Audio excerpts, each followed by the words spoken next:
everybody, it's Natalie from Nat Supports Autism. Welcome back to my channel. Thank you for all your support. We're going back today to videos specifically about autism. I decided I wanted to take a break from talking about painful stuff and start talking about more fun stuff, like my opinions on movies and stuff. Well, now since I've taken a break, I'm ready to come back. So today we're going to be talking about social cues and social interactions with people with autism. So, first of all, people with autism have a lot of trouble with eye contact.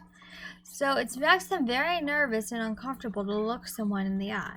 So, for me, I always just try to avoid and make people think I'm looking them in the eye when I'm really not.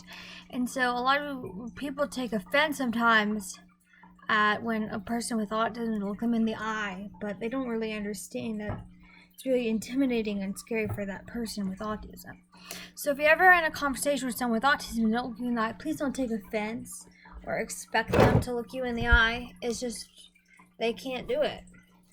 And then, living with autism, if you want to understand how to travel with personal space. Well, I understand personal space pretty well. Some people don't really understand it, and when you're talking to someone, you don't want to stand so close to them. And sometimes I do have trouble with that. I don't realize how close I am to somebody. But it's hard for them to understand that people want more space than what the autistic person gives them. So just please, if that happens to you, be gracious and just explain to them what the social interaction and personal space mean.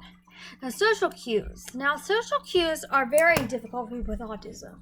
Now, for me, it's very difficult for me to understand that when I'm talking about something constantly, the person gets bored. Sometimes my mind goes faster than it should.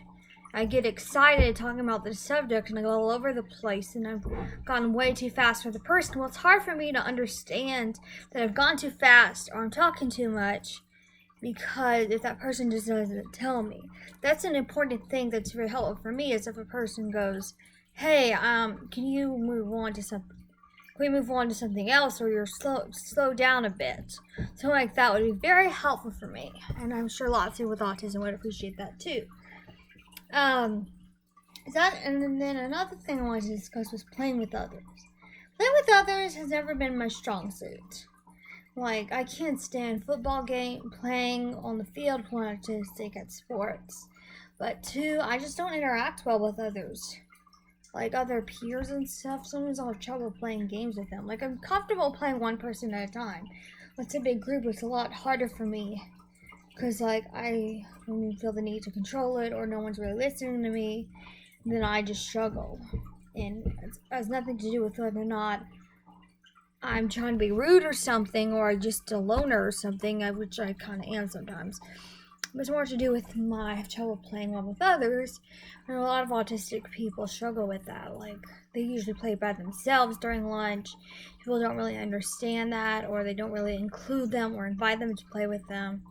That can be hard. Like, if you see an autistic person sitting by themselves, at least sit with them, have lunch with them. You don't have to always be playing with other people in order for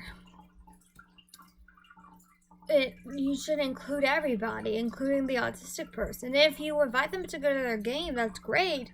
But if not, you should be willing to sacrifice, and it'd be great if you could sacrifice and sit with that person instead.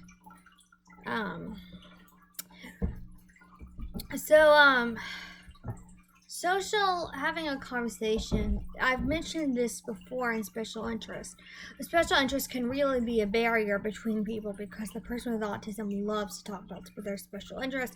Sometimes they struggle to talk about something else beside their special interest. If you notice this happening, please be gracious and just tell them, hey, can we talk about something else? Or let me talk for a minute. I want to share something with you. That'd be great. So that way the person learns from that situation, because that person generally cannot read what the other person's thinking. Like what I mentioned in my special interest video. If you watch that, you probably remember me saying that. Another thing is reacting to their sensory issues.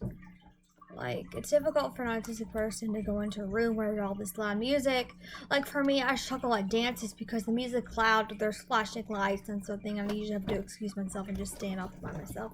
This past year at the Spring Formal in March, kind of stood with my friend Tara and just kind of watched from the balcony, everybody dancing, and from the crowd. Now, I enjoyed myself, but it wasn't the way I expected.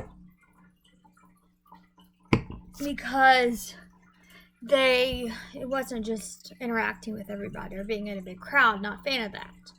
So that can be another thing to understand, that someone with autism aren't trying to be rude when they excuse themselves from a big event. They're just feeling overwhelmed.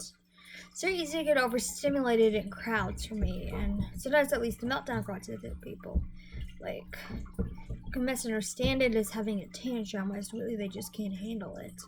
And they need to be out of the situation. That's an important thing to remember. Sometimes the kid gets overwhelmed at a big crowd or all that noise or something, and they need to be excused. They need help them learn how to communicate to them, or just watch out for them. That'd be great. Anyway, that's all for this video. It's really short today, but hope you learned something from this video. If you did, comments are still not working. I've tried everything, but subscribe and message me or send me on Facebook. Sign up for my email list that I mentioned on a couple last videos, and I have the email on my web page. But just let me know if you want to sign up for my emails. You'll get exclusive member content. Anyway, bye.